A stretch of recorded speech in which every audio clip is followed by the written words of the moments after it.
Okay, நான் அந்த இடத்துல பை கொடுத்துருக்குறேன். ஓகேங்களா?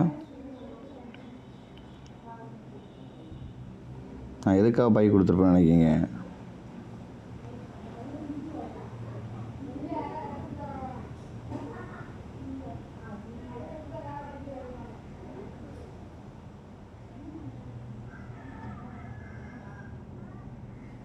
ஃபஸ்ட்டு ட்ரேடை பொறுத்தவரை அனலைஸ் பண்ணணும். சார்ட்டை ரொம்ப பொறுமை ரொம்ப முக்கியம்.